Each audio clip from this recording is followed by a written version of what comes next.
Hello viewers, MG রান্নাবান্না চ্যানেলে আপনাদের সবাইকে স্বাগত। আবার আমি আপনাদের সামনে হাজির হয়েছি ছোটবেলাকার স্মৃতিজড়িত একটা পেপসির আইসক্রিমের রেসিপি নিয়ে।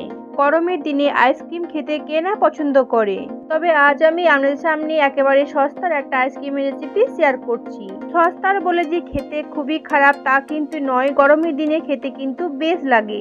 আপনারা চাইলে এইভাবে একবার ট্রাই করে দেখতে পারেন। আশা করছি ছোট থেকে বড় সকলে খুবই পছন্দ করবে।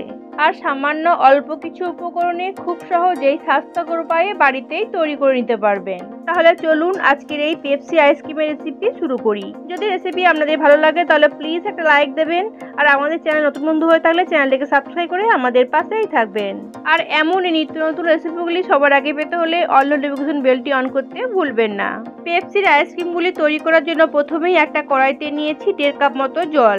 লাল আইসক্রিম তৈরি করার জন্য ওই জলের মধ্যে দিচ্ছি কিছুটা লাল চকলেট, সঙ্গে দিচ্ছি আরো 2 চামচ মতো চিনি। যেহেতু চকলেটগুলো মিষ্টি তাই চিনিটা কিন্তু পরিমাণ মতো দিতে হবে। এখন নেড়ে চেড়ে চিনি আর চকলেটগুলো ভালো করে গলিয়ে নিচ্ছি। আপনারা চাইলে চকলেটগুলো সরাসরি জলের মধ্যে না দিয়ে একটু ভেঙে গুঁড়ো করেও দিতে পারেন, এতে করে খুব তাড়াতাড়ি চকলেটগুলো গলে যাবে। দেখতেই পাচ্ছেন চকলেট আর চিনিগুলো কিন্তু গলে গেছে। এখন এক সাইডে নামিয়ে রেখে দিচ্ছি। আবারও ওই কড়াইতেই নিয়ে নিচ্ছি 1 কাপ মতো জল, আর সবুজ আইসক্রিম তৈরি করার জন্য ওই জলের মধ্যে দিচ্ছি সবুজ চকলেট। এখন নেড়ে চেড়ে চকলেটটাকে ভালো করে গলিয়ে নিচ্ছি।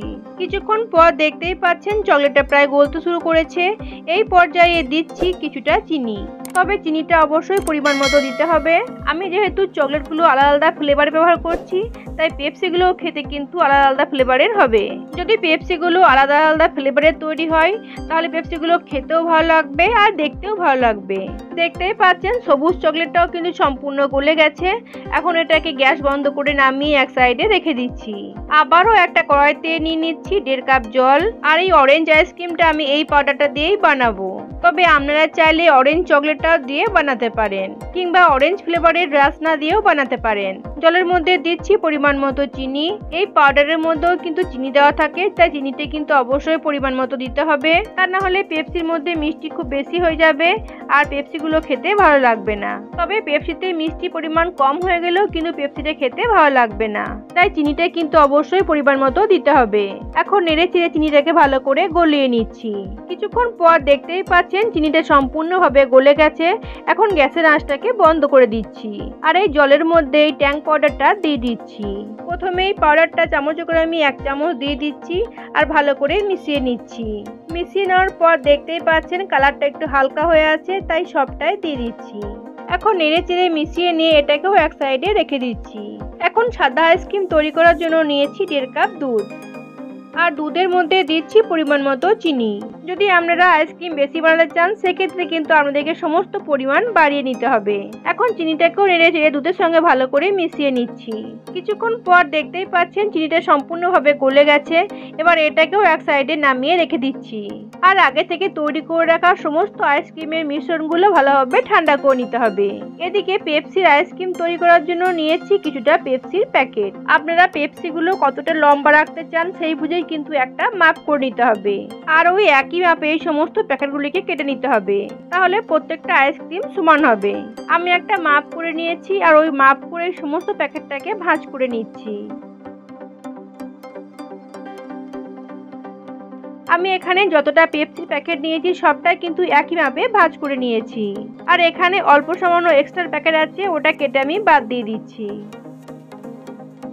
এরপর ওপরে ভাঁজটাতেও কেটে দিচ্ছি, আর নিচে যে ভাঁজটা হয়েছে ওটাতেও কেটে দিচ্ছি। তাহলে দেখতেই পেলেন কত সহজে পেপসির প্যাকেটগুলো সমানভাবে কাটা হয়ে গেল। এবার পেপসির প্যাকেটের এক সাইড একটু সিল করে নিতে হবে। পেপসি প্যাকেটটাকে সিল করার জন্য একটা পেপসির প্যাকেট নিয়েছি, আর প্যাকেটটাকে হালকা করে একটু ভাঁজ দিয়ে নিয়েছি। ভাঁজ দেওয়ার পর ওই ভাঁজে এই মোমবাতির আগুন দিয়ে পেপসির প্যাকেটটাকে সিল করে নিচ্ছি। আর আপনারা দেখতেই পাচ্ছেন আমি পেপসির প্যাকেটগুলোকে ঠিক কিভাবে সিল করে নিচ্ছি। আর প্যাকেটগুলো ঠিকঠাক সিল হয়েছে কি না অবশ্যই মুখের মধ্যে একবার হাওয়া দিয়ে চেক করে নিতে হবে। যদি প্যাকেটটা সিল না হয় তাহলে কিন্তু পেপসির মিশ্রণটা বেরিয়ে যাবে, তাই অবশ্যই কিন্তু একবার হাওয়াটা দিয়ে চেক করতে ভুলবেন না। যদি দেখেন সিল করার পর পেপসির প্যাকেটটা দিয়ে হাওয়া বেরোচ্ছে তাহলে আবারও ভালো করে সিলটা করে নিতে হবে। এইভাবেই পেপসির প্যাকেটগুলোকে এক সাইড ভালোভাবে সিল করে নিচ্ছি। প্যাকেটগুলি সিল করতে করতে সমস্ত আইসক্রিমের মিশ্রণগুলি ভালোভাবে ঠান্ডা হয়ে গেছে। লাল আইসক্রিমের মিশ্রণটা দেখতেই পাচ্ছেন অনেকটাই কিন্তু কালারটা হালকা হয়ে আছে। তাই এই কালারটাকে আরো একটু ডিপ করার জন্য কিছুটা ফুড কালার দিয়ে দিচ্ছি। যদি কালারগুলো একটু হালকা হয়ে থাকে আর আইসক্রিম জমে যাওয়ার পর কিন্তু কালারটা আরো একটু হালকা হয়ে যাবে আর আইসক্রিমগুলো দেখতে ভালো লাগবে না। তবে আপনারা চাইলে নাও দিতে পারেন। আর এই কালারটাও দেখতে পাচ্ছেন অনেকটাই কিন্তু হালকা হয়ে আছে। খুবই অল্প সামান্য ফুড কালার দিচ্ছি, তবে আবারও বলছি আপনারা না চাইলে এটা স্কিপ করতে পারেন। দুধের কালারটা একেবারে ঠিকঠাক আছে, তাই এর মধ্যে আর কিছু দিচ্ছি না।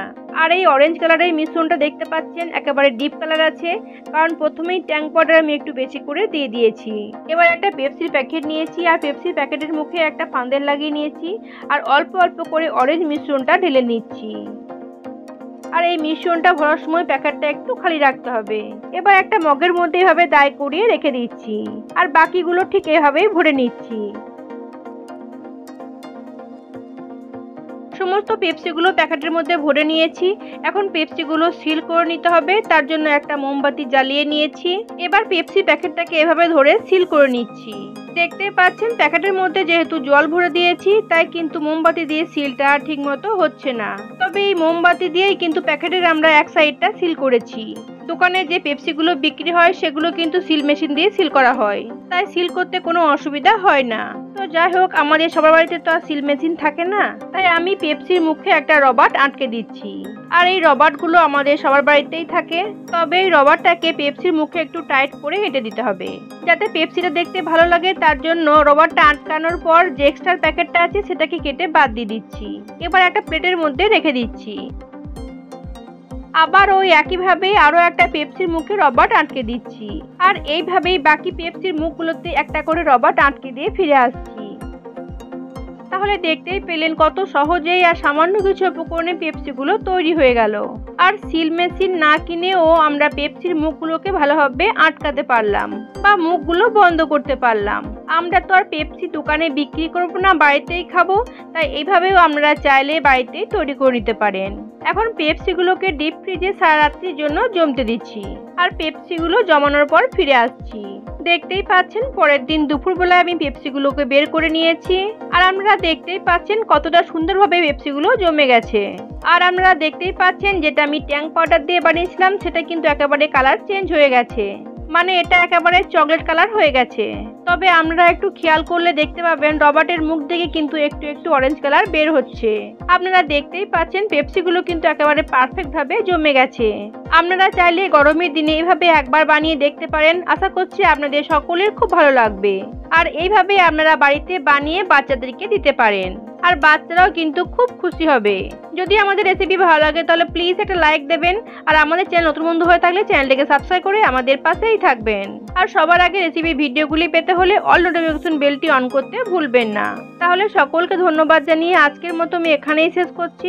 আবার আমি ফিরে আসবো অন্য কোনো রেসিপি নিয়ে। আপনারা ভালো থাকবেন, সুস্থ থাকবেন আর আমার সাথেই থাকবেন।